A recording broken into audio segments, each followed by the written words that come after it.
Ne znam koliko vam je to sve interesantno, ali jako interesantno zato što je jedinstveno u svijetu. Ovo je geološki stup.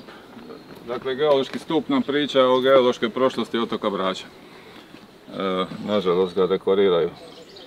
Dobro, čak i nije loše.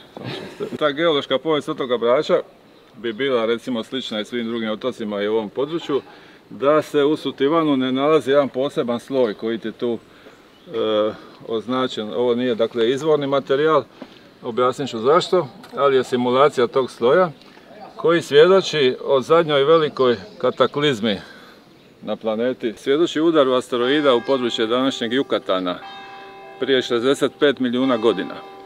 Dakle, ogromna gromada veličine Manhattana udara u tu srednjoameričko područje. Enormni tsunami koji nastaje od tih seizmičkih valova prelazi Atlantik za niti sat vremena i zapljuskuje čitavo Sredozemlje, uključujući ove naše tu obale. U to doba Brač izgleda poput Bahama. Dakle, nema Dinarida, nema Vidove gore, sve su plitke te karbonatne platforme, plitko more, pijesak, tropsko rastinje, dinosauri koji su onda prevladavali. Dakle, sve to preplavljuje taj enormni tsunami, vjerojatno više stotina metara visok. U panici ove životinjice male koje žive u pijesku se ukopavaju u ove dublje slojeve. Dakle, ovo tu u ovom poliranom dijelu, ovi tragovi, to su tragovi srvića, pužića koji su se nakon tog potresa, traume pokušavali šta dublje u zemlju ukopati, kasnije su okamenjeni u tom sloju koji nazivamo tsunamit, po tome tsunamiju. A iznad toga se, dakle, sljedećih 100 godina formira sloj od prašine koja se podigla u atmosferu od tog enormnog udara. I sad ta prašina u sebi ima tragove iridija koji ne postoji na zemlji osim što donesemo iz svemira sa tim meteorima, asteroidima.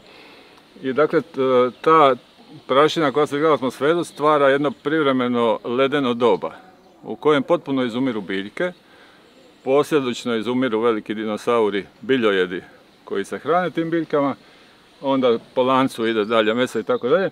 I to se u biti smatra, ta KPG granica krede i palogena se smatra u stvari prestankom doba dinosaura i početkom doba sisavaca. I ta, dakle, crta, taj horizont, kako ga geolozi nazivaju, je od čitavog svijeta prisutna u tim plitkomorskim naslagama, jedino u Sutivanu, u uvali Likva. Dakle, jedino tu je sačuvan taj crveni horizont. Geolozi su ga tražili na Braču stotinama godina. Znali su da negdje mora postojati jer se ove kamenje nalaze i na Hvaru i na Braču i ovaj sloj se nalazi svuda, ali taj horizont nedostaje. I eto, prije, sad će biti to i 10 godina, dr. Tvrtko Korbar sa Geološkog instituta u Zagrebu, s kojim surađujemo na ovim popularizaciji svega toga, pronalazi taj sloj, objavljuje rad u stranom časopisu koji je na kraju vrlo utjecajan i potvrđen, recenziran i dakle definitivno je sigurno da je to taj sloj i da postoji samo na području Sutivana.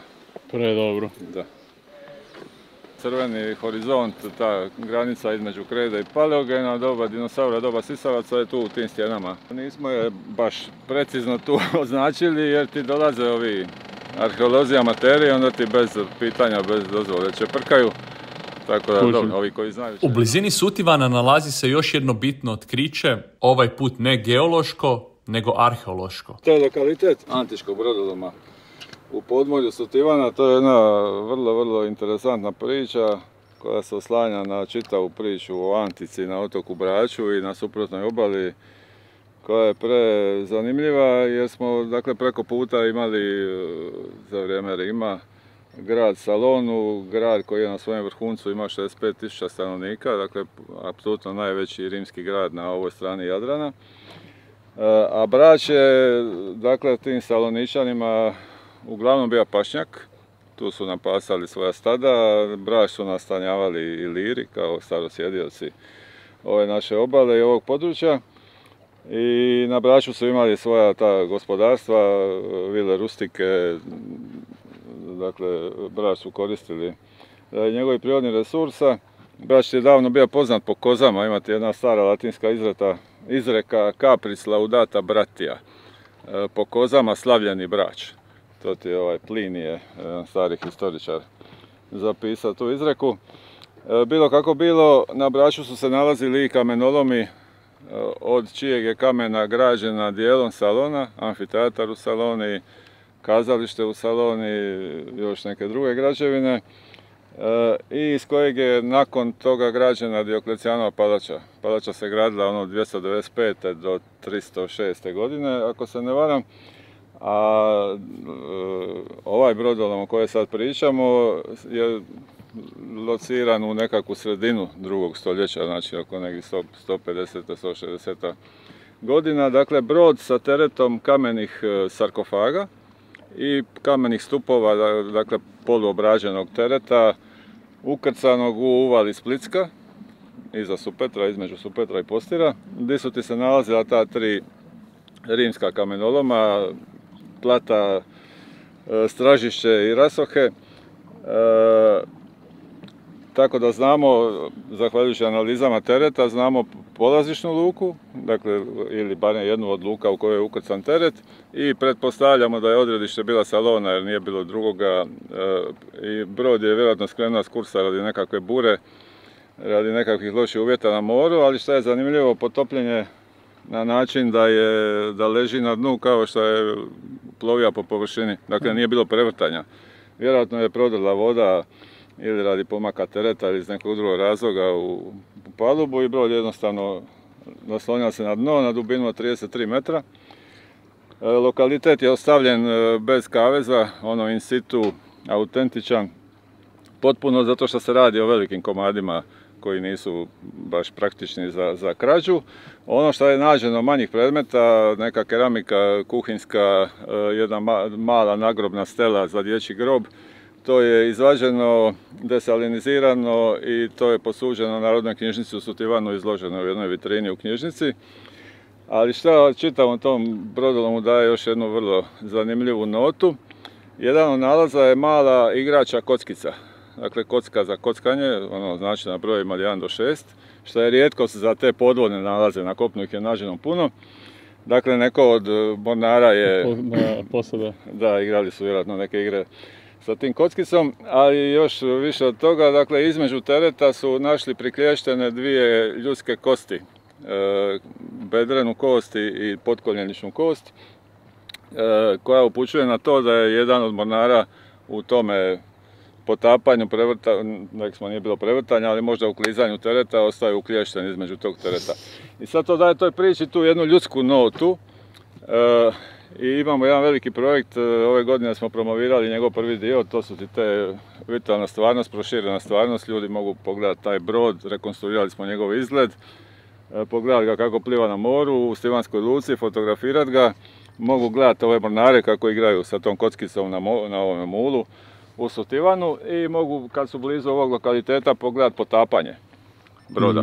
Dakle, ono, s mobitelom čitaju VR, usmjere ga na pučinu i vide u stvari sam taj događaj potapanja. To je jedan dio priče.